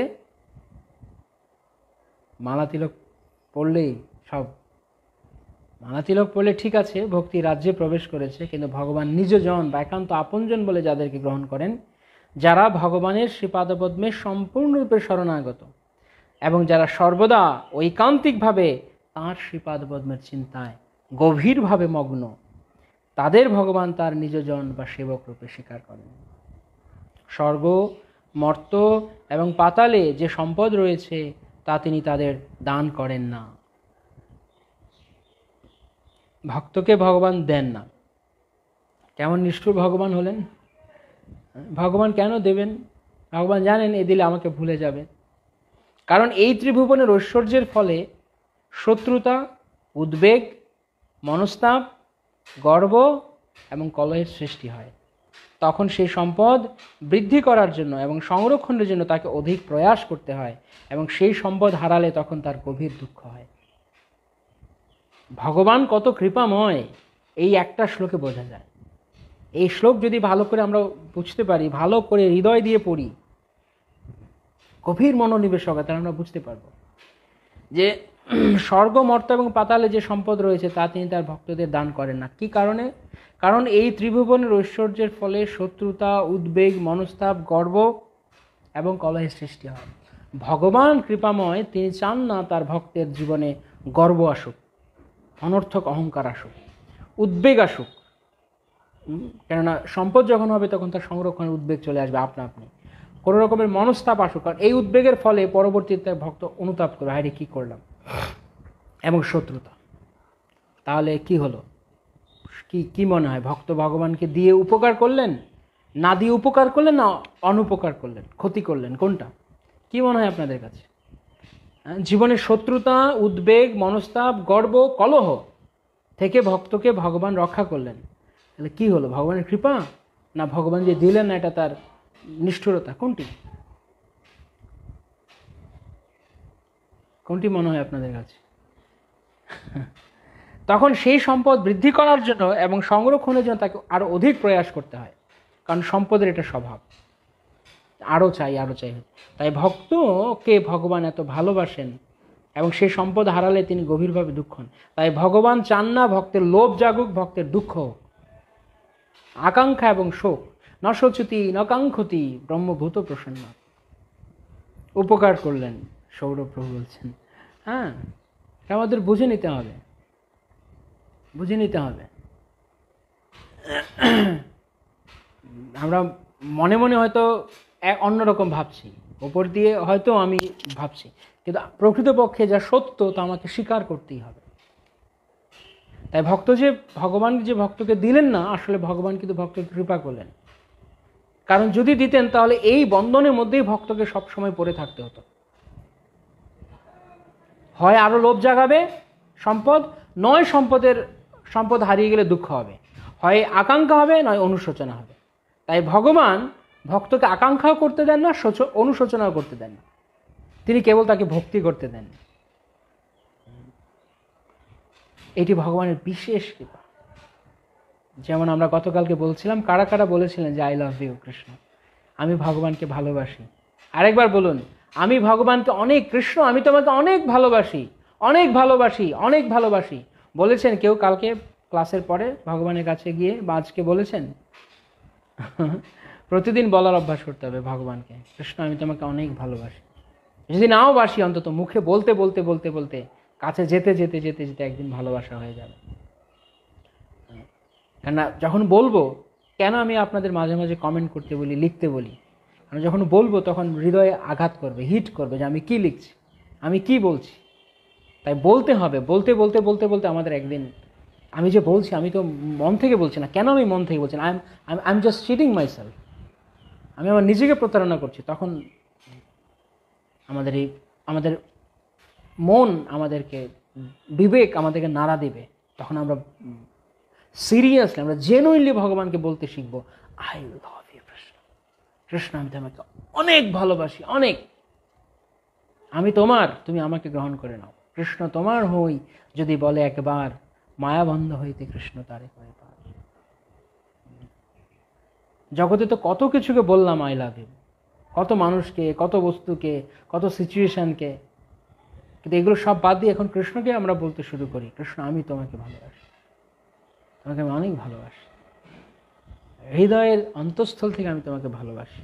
হোক এমনিতে বলা হোক, তবু বলি, বলতে বলতে বলতে বলতে আমরা কৃষ্ণকে একদিন সত্যি ভালোবেসে যাব। কেননা প্রতিদিন বলতে বলতে ভগবান শুনছেন না, ভগবান পরমাত্মা রূপে হৃদয়ে আছেন। তাই আপনি যখন বলবেন ভগবান তা গ্রহণ করবেন, কৃষ্ণ আমি তোমাকে অনেক ভালোবাসি। ভগবান প্রতিদিন শুনছেন, কী রে প্রতিদিন আমাকে এক কথা বলছে, ঠিক আছে আমি কি একটু দয়া করি না, একটু একে আমি একটু করুণা করি না, একে আমি আমার একটু ভালোবাসা দেই না। যদি একবার কেউ কৃষ্ণ প্রেমের এক বিন্দু আস্বাদন করতে পারে, এই জগৎ তার কাছে নিতান্তই তুচ্ছ লাগে। সবাইকে অনেক ধন্যবাদ যারা যারা বলছেন কৃষ্ণ আমি তোমাকে অনেক ভালোবাসি। সত্যি বলতে থাকুন, নিয়ত বলতে থাকুন, কৃষ্ণকে আমরা যেন অনেক ভালোবাসি। কারণ ভগবান তখন গ্রহণ করবেন না, এত করে বলছে ঠিক আছে, এবং যদি তিনি আমাদেরকে একটু প্রেম দান করেন, সেই প্রেম আমাকে এই জগৎকে ভুলিয়ে দেবে। এক বিন্দু ভাসাইতে পারে, তার এক বিন্দু, চৈতন্য চৈতামৃতে বলা হচ্ছে, কৃষ্ণ প্রেমের এক বিন্দু জগৎ ভাসিয়ে দিতে পারে, সমস্ত কিছুকে আমাদের কাছে তুচ্ছ করে দিতে পারে, সব চাওয়া পাওয়াকে। এখন কি ভালো লাগছে, এখন যা ভালো লাগছে, যাকে ভালো লাগছে, এখন সেই ভালো লাগার বস্তু, সেই ভালো লাগার ব্যক্তি একদিন আমার কাছে চরম ঘৃণার বস্তু হয়ে দাঁড়াবে। স্বীকার করুন আর নাই করুন, যে কোনো কিছু হোক এই জগতে, কৃষ্ণ, কৃষ্ণ ভক্ত, কৃষ্ণ ভক্তি, এই তিন বাদে যে কোনো কিছু আমরা এই জগতের ভালোবাসবো, তা কেবল দুঃখ দিবে, দুঃখ দিবে, দুঃখ দিবে, দুঃখ দিবে, দুঃখ দিবে। আমি মানি নাই মানি, হতেই পারে না। কেউ কেউ মাঝে মাঝে এমন এমন কথা বলেন, এমন এমন মাঝে মাঝে দেখা যায় যে তারা তাদের প্রিয়জনকে নিয়ে অনেক পোস্ট করেন, হ্যাঁ, থ্যাংক ইউ সো মাচ, কাকে বলে জানি না, ভগবানকে বলে না, কাকে বলে, ইভেন ভক্তরাও, যে এমন কাউকে পেয়েছে যে আমাকে ভালোবাসা দিয়ে ভরিয়ে দিয়েছে, তার ভালোবাসা আমি আমাকে ধন্য মনে করছি। এগুলো বোগাস, বোগাস। কারো ভালোবাসা আমরা ধন্য নই। যদি কৃষ্ণ আমাদের ভালো না বাসে আমরা অধন্য, যদি কৃষ্ণ ভালোবাসেন তো আমরা ধন্য। কারণ এই জগতে কারো ভালোবাসা নিত্য থাকবে না। এরকম অনেক দেখেছি, অনেক মানুষকে দেখেছি তারা এরকম বলে যে আমি ধন্য, আমাকে অমুক এত ভালোবাসে, তোমাকে এত ভালোবাসে। কেউ আবার বলে আমি অনেক অনেক খোঁজার পরে তোমাকে পেয়েছি, অনেক অনুসন্ধান করে। এক একজন এক এক রকমের ভাব। কিন্তু এই আপনি আপনি যা কিছুকে আঁকড়ে ধরুন না কেন, কোনো লাভ নেই। তা চরমে তা দুঃখ দান করবে। যদি মনে করেন আপনি কোনোদিনও দুঃখ দান করলো না, কোনো সময় দুঃখ দান করলেন না, না না না, অনেকে বলে 40 বছর ধরে এই ভালোবাসার সম্পর্ক, আরে যেদিন মরে যাবে সেদিন চরম দুঃখ দিয়ে যাবে। সে তো দুঃখ দিয়ে যাবে, কারণ যেহেতু প্রচন্ড আসক্তি ছিল, তাই দুঃখের কারণ সে হলো চিত্রকেতু। গতকালকে আমরা পড়ছিলাম না, চিত্রকেতুর পুত্রকে এত ভালোবেসেছে, সেই চিত্রকেতুর পুত্র দুঃখ দিয়ে তাদেরকে দুঃখতে ভাসিয়ে দিয়ে গেছে। শত্রু বন্ধুর বেশ নিয়ে আসে এই জগতে, কেননা বন্ধুর বেশ না হলে তো আমরা আসক্ত হব না। প্রথমে আসক্ত করবে, প্রথমে লোভ দেখাবে ভালোবাসার, তারপরে দুঃখ দিয়ে চলে যাবে। তাই শত্রু। তাই কৃষ্ণ, কৃষ্ণ ভক্ত, কৃষ্ণ ভক্তি। কৃষ্ণ ভক্তকে আবার সাবধান, এখানে আবার এটা ভাবলে চলবে না যে কৃষ্ণ ভক্তকে মানে কৃষ্ণ ভক্তের দেহকে ভালোবাসে। কৃষ্ণ ভক্ত আমাকে কৃষ্ণ স্মরণ করান, তাই কৃষ্ণকে, তাই আমি তাকে ভালোবাসি। তাই জগতে তিনজন আপন। এই জগতে তিনটি বস্তুই কেবলমাত্র আপন হতে পারে মানুষের, আর কোনো কিছু আপন হতে পারে না। কৃষ্ণ, কৃষ্ণ ভক্তি, কৃষ্ণ ভক্ত, এটি কেবল আপন হতে পারে, এটি কেবল পরম কল্যাণে আসতে পারে, আর কোনো কিছু না। যাকে যতই ভালোবাসে না কেন, যদি মরে যায়, আপনার সবচাইতে প্রিয় মানুষ, সবচাইতে কাছের মানুষ, ভগবান না করুক, যদি তিনি দেহত্যাগ করেন, আপনি কত ঘন্টা তার সঙ্গে থাকবেন? আমি কত ঘন্টা তার সঙ্গে থাকবো? কিছুক্ষণ কান্নাকাটি করবো, তারপর যখন বডি ডিকম্পোজ হওয়া শুরু করবে, তখন চলো নিয়ে পুড়িয়ে আসো, বা মাটি চাপা দিয়ে দাও, হোয়াটএভার। তখন যদি কেউ আমাকে বলে তুমি মরে যাও, তোমার জীবনের বিনিময়ে একে বাঁচিয়ে দেব, তাও আমরা বলবো না। কেউ স্বার্থপর জগৎ। তাই এই জগতের এই স্বভাব থেকে সত্যকে শিখতে চেষ্টা করুন, সত্যকে জেনে সত্যকে আত্মস্থ করুন। যে যদি কষ্ট পাবেন না, কিন্তু যদি অনিত্য মিথ্যাকে ভালোবাসেন, তাহলে প্রতি পদক্ষেপে কষ্ট পেতে হবে। কারণ মিথ্যা বা অনিত্য বস্তু জগতে এসছেই কষ্ট দেওয়ার জন্য, আর সত্য আমাদেরকে সবসময় ভালোবাসে। তাই ভগবানের ভক্তেরা, তারা ভগবানকে ভালোবেসে পরম আনন্দ আস্বাদন করেন। তারা আর কোনো কিছুর জন্য তারা কি, তাদের দুঃখও নেই, তাদের সুখ, কোনো কিছু, তারা এই জন্য তারা স্থিতপ্রজ্ঞ। কেন শোচনা, কোনো অনুশোচনা নেই, কোনো আকাঙ্ক্ষা নেই, পূর্ণরূপে আত্মারাম। কৃষ্ণকে ভালোবেসে তারা সম্পূর্ণরূপে সন্তুষ্ট।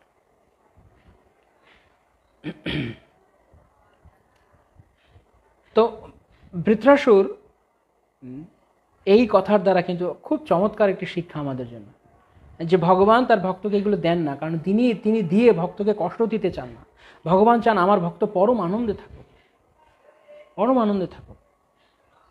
তাই কেন তিনি অযথা এই সমস্ত জাগতিক বস্তু দিয়ে তাকে উদ্বিগ্ন করবেন, অযথা তার প্রতি অন্যদের শত্রুতা সৃষ্টি করবেন? তিনি দেন না। তাই আবারও বলছি, জড়জাগতিক দুঃখ দুর্দশা ভগবানের কৃপা। সুখে থাকা সে ভাগ্যবান নয়, যে দুঃখে আছে সে ভাগ্যবান। তাই বলি কি এখন ইচ্ছা করে আমরা দুঃখ নিয়ে আসবো সুখ পা দিয়ে? না। ভগবান যেভাবে রাখেন সেভাবে। সুখ দিলে মনে করেন আমি যোগ্য না, ভগবান দয়া করো, আমি যেন তোমাকে এই সুখের মধ্যে ভুলে না যাই। আর দুঃখ দিলে তিনি আনন্দিত না, কৃষ্ণ তুমি আমাকে তোমাকে ভালোবাসার সুযোগ করে দিয়েছো।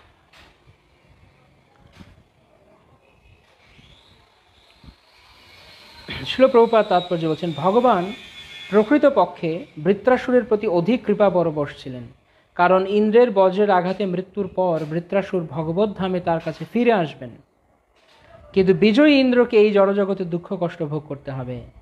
তাই যেহেতু তারা উভয়ই ছিলেন ভক্ত, তাই ভগবান তাদের ইচ্ছা অনুসারে তাদের বাসনা পূরণ করেছিলেন। পয়েন্ট টু বি নোটেড, খুব গুরুত্বপূর্ণ জায়গা। দুজনেই ভক্ত, একজন কর্মমিশ্র আর একজন শুদ্ধ ভক্ত, কিন্তু দুজনই ভক্ত হলে কি হবে?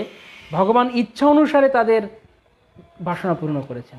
সুতরাং ইচ্ছা করার আগে খুব সাবধান, খুব সাবধান। ইচ্ছা করার আগে যে কি বাসনা করে বসলাম, কি ইচ্ছা করে বসলাম, জানি না কি এরপরে কি পরিণাম রয়েছে। বৃত্রাসুর কখনোই জড় সম্পদ কামনা করেননি, কারণ এর পরিণত সম্বন্ধে তিনি ভালোভাবে অবগত ছিলেন এ কি হবে। তাই ইন্দ্র গিয়ে চাইলেও বৃত্রাসুর চাইলেন না, বুদ্ধিমানের মতো। কারণ যদি চাই, যদি এমন কিছু চাই ভগবান আমাকে রক্ষা করো, আপাত দৃষ্টিতে যেটা রক্ষা সেটা আসলে ভগবান কর্তৃক অবহেলা, ভগবান কর্তৃক শেষ করে দেওয়া। কারণ সে কত কালের জন্য আর ভগবান থেকে বিচ্ছিন্ন হয়ে থাকবে, তাই না? আর যে চাইলো না, বৃত্রাসুর চাইলো না, মানে সে ভগবানের কাছে যাওয়ার জন্য সে প্রস্তুত, ভগবান তাকে তার কাছে গ্রহণ করবেন। প্রচারের জন্য এখানে অন্য একটা কথা বলা হচ্ছে, প্রচারের জন্য কখনো ধন সম্পদের আবশ্যকতা হয়, কিন্তু প্রচারকের ধন কর্মীর ধনের মতো নয়। কর্মীর ধন লাভ হয় কর্মের ফলে, কিন্তু ভক্তের ধন ভগবান আয়োজন করেন তার ভক্তিকার্য সম্পাদনের প্রয়োজনে। ভক্ত যেহেতু ভগবানের সেবা ব্যতীত অন্য কোনো উদ্দেশ্যে কখনো ধন সম্পদের অপব্যবহার করেন না, তাই কর্মীর ধনের সঙ্গে ভক্তের ধনের কখনো তুলনা করা যায় না। এখানে অনেক সময় অনেকে মনে করেন যে তাহলে আমরা তো ভক্ত হয়েছি, কিন্তু আমাদের তো অর্থের প্রয়োজন রয়েছে। কিন্তু ভক্ত তা চান না, ভগবান চাইলে তিনি দিয়ে দেন ভক্তকে। যদি ভগবান কোনো ভক্তকে দেন, এর দুটো দিক থাকতে পারে। একটা হচ্ছে সেই ভক্ত বাসনা করেছিল এবং ভগবান প্রকৃতপক্ষে তার প্রতি অকপট কৃপা করলেন না, কপট কৃপা করলেন। শ্রী শ্রীমৎ গৌরগোবিন্দ স্বামী গুরুদেব বলতেন যে দুই ধরনের কৃপা রয়েছে, ভগবানের কপট কৃপা, একটা অকপট কৃপা। তো যদি আপনি কৃপা চাইতে গিয়ে যদি মুখে একটা মনে আরেকটা থাকে, তাহলে আপনি কপট কৃপা পাবেন। আর আমি যদি মুখে একটা বললাম মনে একটা বললাম, তাহলে আমি কপটতা করলাম, তো আমি কপট কৃপাই পাবো ভগবানের। কিন্তু আমি মুখে এবং অন্তর একই চাইলাম, তাহলে আমি অকপট কৃপা পাবো। এবং সেটি যদি কৃষ্ণ প্রীতির জন্য হয়, কৃষ্ণ কেন্দ্রিক হয়, কৃষ্ণ সন্তুষ্টির জন্য, না ভগবান তুমি যা ভালো মনে করো তুমি তাই করো, এবং অন্তর থেকেও সে একই কথা বল।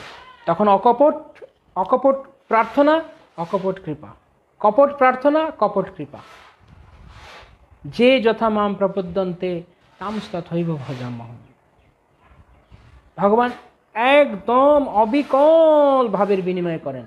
ভক্ত যেরকম যেরকম বলবে ভগবান সেরকম সেরকম করবেন। ভগবান দিতে পারেন, ভগবান চাইলে দিতে পারেন, ভগবান দিয়েও দেন। ইন্দ্র চাইলেও ভগবান দেয়নি, দিয়েছে। তাই ভক্ত যদি চায় ভগবান দিবে, কিন্তু যে বুদ্ধিমান সেরকম কিছু চাইবে না যার দ্বারা ভগবানের থেকে তাকে অনেক দূরে থাকতে হয়। ইন্দ্র যেটা করলো মূর্খের মতো, বৃত্রাসুর চায়নি।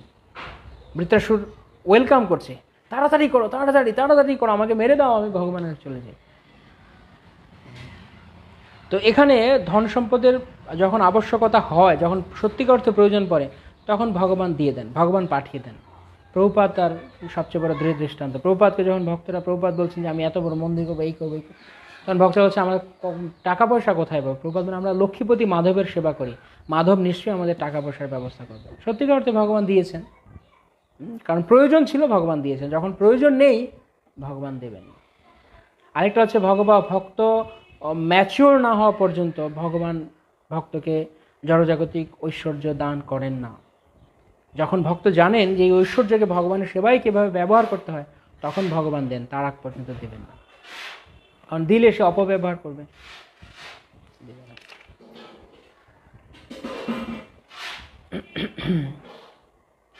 সেটি নিশ্চিত করছেন পরের শ্লোকে বৃত্রাসুর। হে ইন্দ্র, আমাদের প্রভু ভগবান তার ভক্তদের ধর্ম, অর্থ এবং কামের প্রয়াস করতে নিষেধ করেন। তা থেকে বোঝা যায় ভগবান কত কৃপাময়।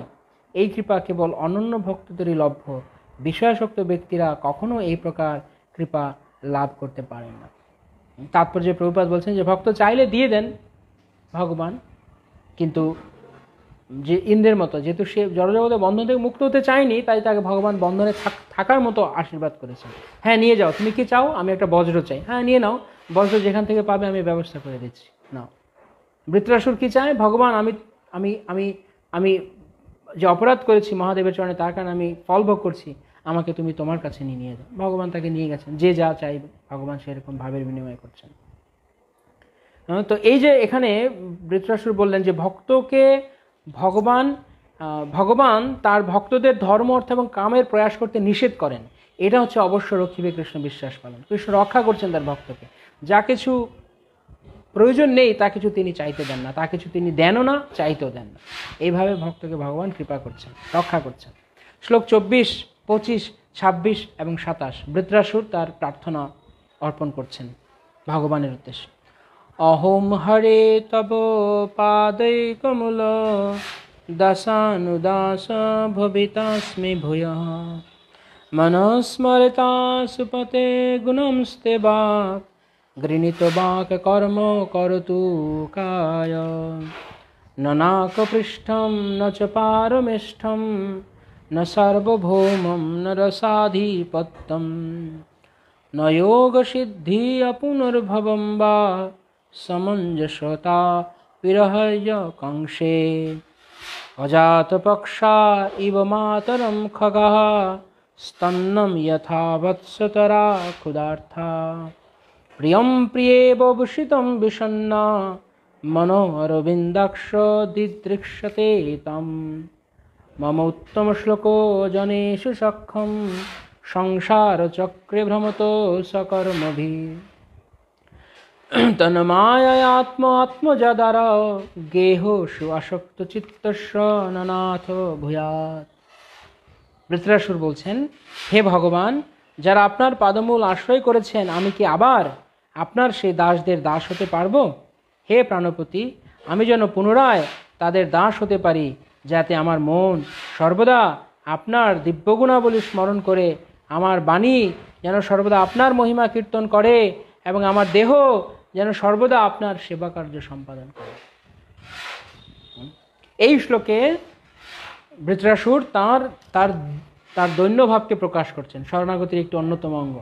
আমরা আলোচনা করলাম অবশ্য রক্ষিবে কৃষ্ণ, এই শ্লোকে আমরা দেখতে পাচ্ছি তার দৈন্য। তিনি অত্যন্ত দীনভাবে ভগবানের কাছে বলছেন, আমি আপনার দাসের অনুদাসের দাস হতে চাই। হে ভগবান, কবে সেই দিন আসবে?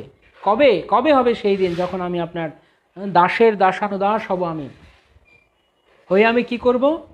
মনস্মরেতা সুপতে, আমার মন অসুপতে, অসুপতে অসু মানে প্রাণ, মন, আমি আমার মনের দ্বারা, আমি আমার প্রাণনাথ আপনাকে স্মরণ করব। গুণামস্তে গৃণীত বাক, আপনার গুণ কীর্তন করবে আমার বাক্য। এবং কর্ম করতু কায়, আমার দেহ, আমার শরীর আপনার সেবা করবে। তা আমি কিভাবে করব? ভক্ত সান্নিধ্যে থেকে, আপনার ভক্তদের সম্মিলনে আমি থাকব। যেমন গোস্বামীগণ প্রার্থনা করছেন, নরোত্তম দাস ঠাকুর প্রার্থনা করছেন, হ্যাঁ, তাদেরও চরণ সেবী ভক্ত সন্নিবাস জনমে জনমে হয় এই অভিলাষ। জনমে জনমে একটি অভিলাষ যে আমি যেন আপনার ভক্ত সান্নিধ্যে থেকে আপনার সেবা করতে পারি। কেননা আপনার ভক্তের অত্যন্ত কৃপাময়, আমি যদি বিপথে চলেও যাই তারা আমাকে আবার আপনাকে স্মরণ করাবে।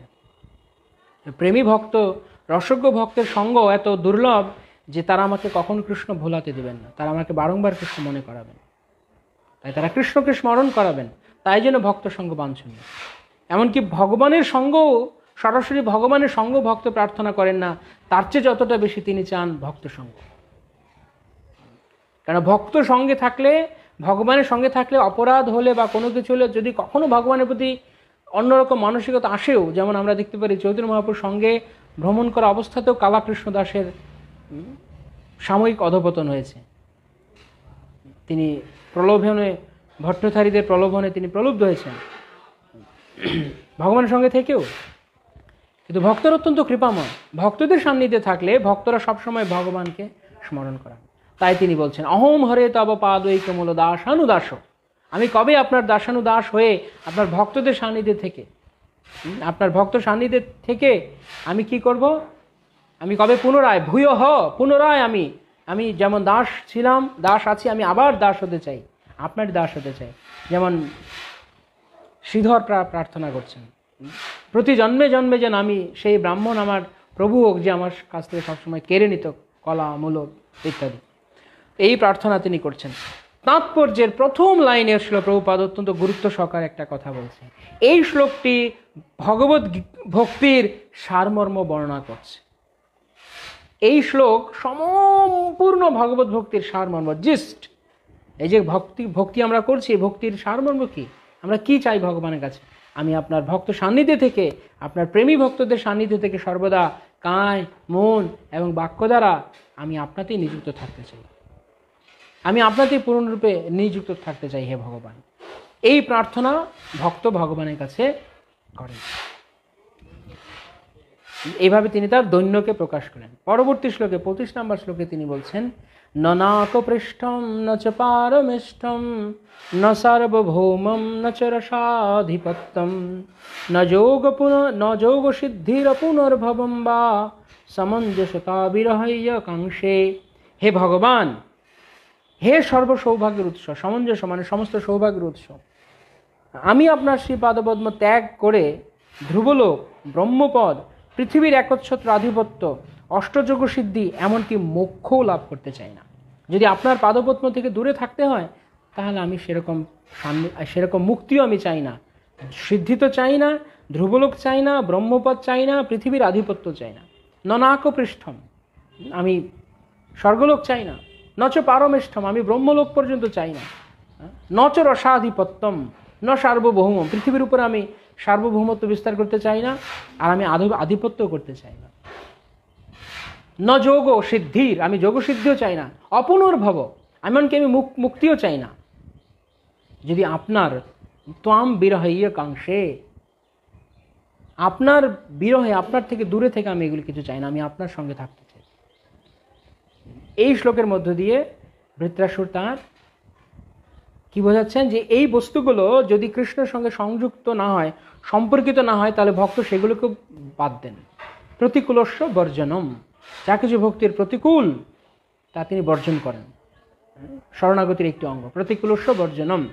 তো এখানে কি হচ্ছে, যে স্বর্গ, ব্রহ্মলোক, মুক্তি, পৃথিবীর উপরে সার্বভৌমত্ব, আধিপত্য, এগুলো যদি ভগবানের সঙ্গে সম্পর্কিত না হয়, ভগবান না থাকেন, তাহলে সেগুলো ভক্তি প্রতিকূল, ভক্ত সেগুলো প্রার্থনা করেন না। তাই আমরা কি দেখলাম, অবশ্য রক্ষিবে কৃষ্ণ বিশ্বাস পালন, দৈন্য দেখলাম, এবং এই শ্লোকে আমরা দেখছি প্রতিকূলস্য বর্জনম, তিনি প্রতিকূল বস্তুকে পরিত্যাগ করছেন। গোপতৃত্বে বরণ এবং অবশ্য রক্ষিবে, বিশেষ করে গোপতৃত্বে বরণ আমরা দেখতে পাচ্ছি পরের শ্লোকে। অজাত পক্ষা ইব মাতরম খগা স্তন্নম যথা বৎসতরা ক্ষুদার্থা প্রিয়ম প্রিয়ব ভূষিতম বিষণ্ণা মনোরবিন্দাক্ষ দৃশ্যতে। হে অরবিন্দাক্ষ, অজাতপক্ষ পক্ষী শাবক যেমন মাতার আগমনের প্রতীক্ষা করে, রজ্জুবদ্ধ গোবৎস যেমন ক্ষুধায় পীড়িত হয়ে কখন স্তন্যপান করবে তার জন্য উন্মুখ হয়ে থাকে, বিষণ্ণা প্রেয়সী পত্নী যেভাবে প্রবাসী পতির দর্শনের অভিলাষ করে, আমার মনও সর্বদা সেইভাবে আপনার সেবার আকাঙ্ক্ষা করছে। এখানে দুটো অঙ্গ আমরা দেখতে পাচ্ছি। একটা হচ্ছে ভগবান কেমন মনোভাব, হচ্ছে অজাত পক্ষী শাবক, যেই পাখির বাচ্চা এখনো তার পাখা গজায়নি, সেই পাখির বাচ্চা তার মায়ের জন্য অপেক্ষা করে, মা কখন তার জন্য খাবার নিয়ে আসবে। স্তন্নম যথা বৎসতর ক্ষুধার্থা, গোবৎস যেমন মা কখন দুধ খাওয়াবে, স্তন্যপান করবে, তার জন্য অপেক্ষা করতে থাকে গভীরভাবে। প্রবাসী পতির জন্য যেমন পত্নী অপেক্ষা করতে থাকে, সেইভাবে গোপতৃত্বে বরণ, অর্থাৎ কৃষ্ণ আমার পালক, কৃষ্ণ আমাকে পালন করবেন। যেমন পত্নীর পালক পতি, গোবৎসের পালক গোমাতা গাভী, এবং পক্ষী শাবকের পালক তার মাতা, তারা যেইভাবে তাদের পালকের জন্য অপেক্ষা করে, ভগবানের ভক্ত তার পালক ভগবানের জন্য অপেক্ষা সমস্যা করতে পারে। তিনি তার ভক্তকে সেইভাবে তিনি ভক্ত তার প্রাণনাথ ভগবানের প্রতি সেইভাবে তিনি অপেক্ষা করেন। পক্ষী শাবক তার মায়ের জন্য অপেক্ষা করে, কেন সে মা তো তার গোপ্তা, মা তো তার পালক, গোপ্তা মানে পালক, মা তার পালক, তার মেইনটেইনার। বা গোবৎস যেমন মাতা তার পালক বা পালিকা, যাই হোক, এবং পত্নী জন্য তার পালক হচ্ছে তার পতি। তো সেই জন্য ভক্ত সেইভাবে ভগবানের প্রতি তিনি অপেক্ষা করতে থাকেন, যে ভগবান কখন তিনি আমার কাছে আসবেন, আমি কখন তার সান্নিধ্য লাভ করব। এইভাবে আমার মন সর্বদা আপনার সেবার আকাঙ্ক্ষা করছে। তাহলে আগের শ্লোকে কি হলো, তিনি প্রতিকূলস্য বর্জনম, তিনি প্রতিকূল বস্তুকে বর্জন করলেন এবং অনুকূলকে গ্রহণ করলেন। কি? ভগবত সেবা হচ্ছে অনুকূল, যাকে তিনি গ্রহণ করলেন। শেষ শ্লোকে বৃত্রাসুর তিনি বলছেন, মম উত্তম শ্লোক জনেষু সক্ষম সংসার চক্রে ভ্রমত সকর্মভি তন্মায়য়াত্ম আত্মজ দারগেহেষু আসক্ত চিত্তস্য নাথ ভূয়াৎ। হে নাথ, আমি আমার কর্মের ফলে সংসার চক্রে ভ্রমণ করছি, আর তাই আমি যেন আপনার পুণ্যকীর্তি ভক্তগণের সঙ্গে সখ্য লাভ করতে পারি। আপনার মায়ার প্রভাবে আমার চিত্ত যে দেহ, পুত্র, কলত্র, গৃহ প্রভৃতির প্রতি আসক্ত হয়েছে, তাতে যেন আর আসক্তি না থাকে। ভক্ত ভগবানের কাছে এভাবে প্রার্থনা করেন কি, আমার মায়ার প্রভাবে আমার চিত্ত, আমার মন যেভাবে আমার দেহের প্রতি, আমার পুত্র, আমার পত্নী, আমার গৃহ, আমার আত্মীয় স্বজনের প্রতি আসক্ত হয়ে আছে, আমার মন যেন আর সেদিকে না যায়। আমি কি চাই? আসক্ত চিত্তস্য ননাথ ভূয়াৎ। আমি চাই না যে সেগুলোর প্রতি আসক্ত হোক। আমি চাই আমার মন প্রাণ সবকিছুই যেন আপনাতেই আসক্ত হয়ে থাকে। তাই তিনি সমস্ত কিছু, তিনি এগুলোর প্রতি আসক্ত হতে চান না, মানে কি এগুলো সব তার আছে হয়তো, কিন্তু তিনি আসক্ত নন। তিনি সেগুলো ভগবানই অর্পণ করেছে।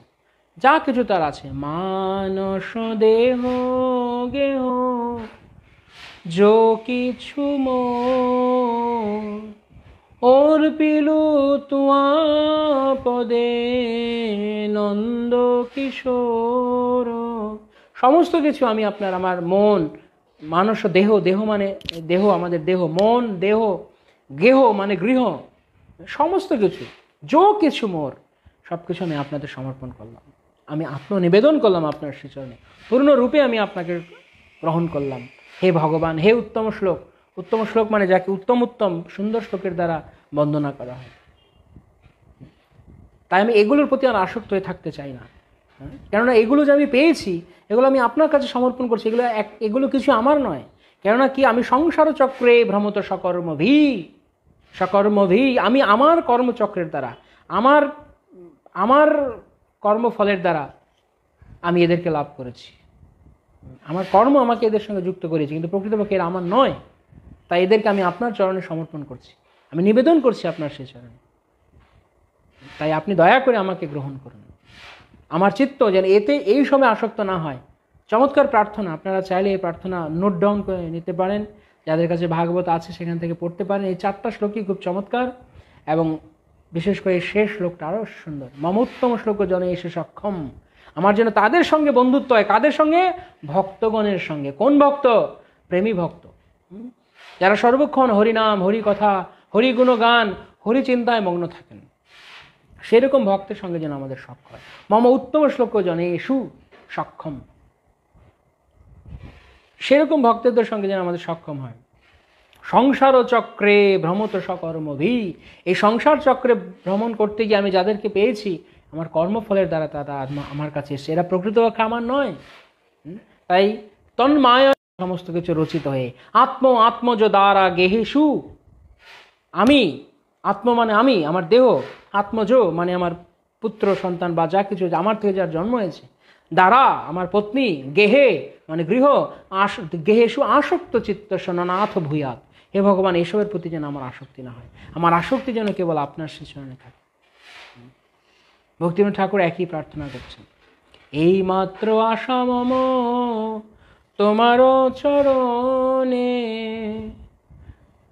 অহৈতুকী ভক্তির দে জাগে অনুক্ষণে।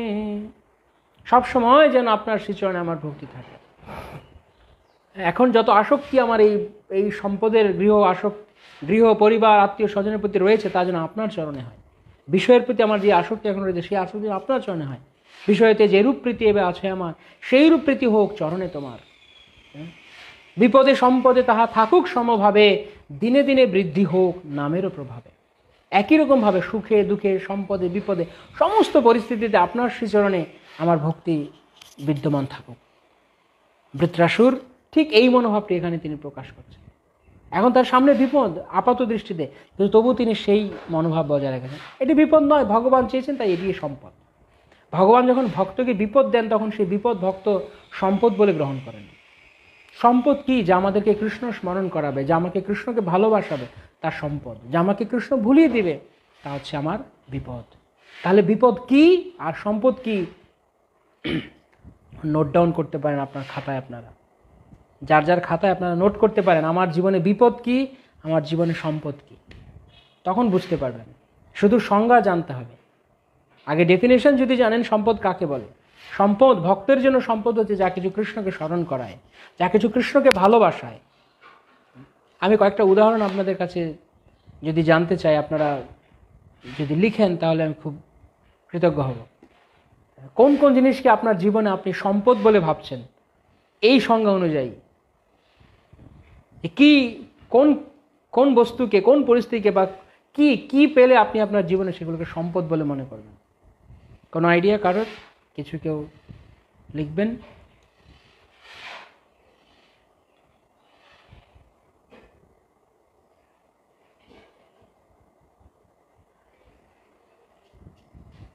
সবচেয়ে বড় প্রমাণ হচ্ছে দুঃখ কষ্ট। দুঃখ কষ্ট হচ্ছে সবচেয়ে বড় সম্পদ। এই বিচারে ভক্ত যখন এই বিচারে আসবে তখন সে বুঝতে পারবে আমার জীবনের দুঃখ কষ্ট পরীক্ষায় সব কিছু হচ্ছে আমার জীবনের সম্পদ।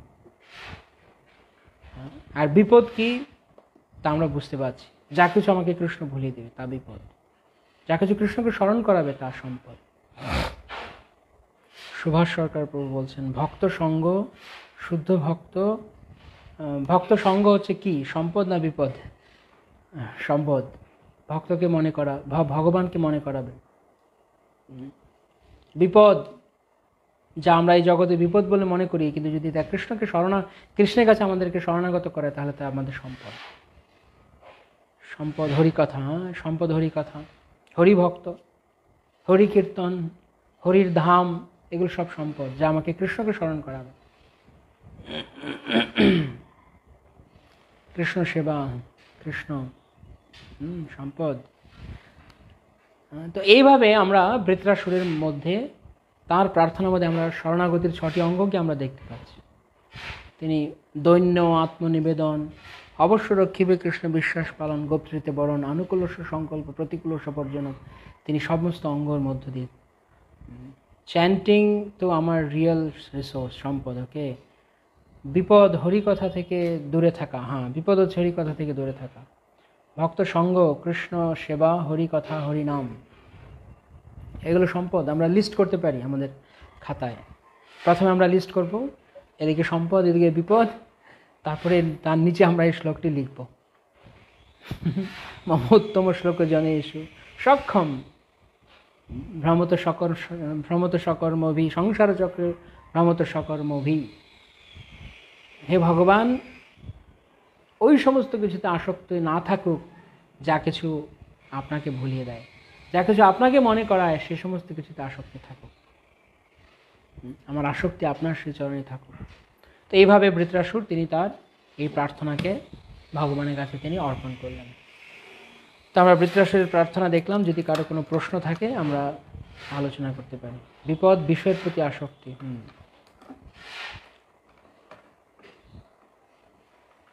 এখন শুধু জানলে হবে না, এটা তো থিওরিটিক্যাল নলেজ হলো, শুধু জানা হলো। বিজ্ঞান হবে কি? বিজ্ঞান হবে যখন আমরা জানার জীবনে প্রয়োগ করতে চেষ্টা করব। কৃষ্ণকে ভুলে যাওয়া মহাবিপদ। বিপদ হচ্ছে জড় বিষয়। যখন আমরা এগুলো বলছি, লিখছি, তখন নিশ্চয়ই আমাদের মনে একটু কাজ করবে। হ্যাঁ, যে আমরা যখন বাইরে কিছু প্রার্থনা করছি, মনে মনে অন্য কিছু বলছি, তখন সেটা কি হবে?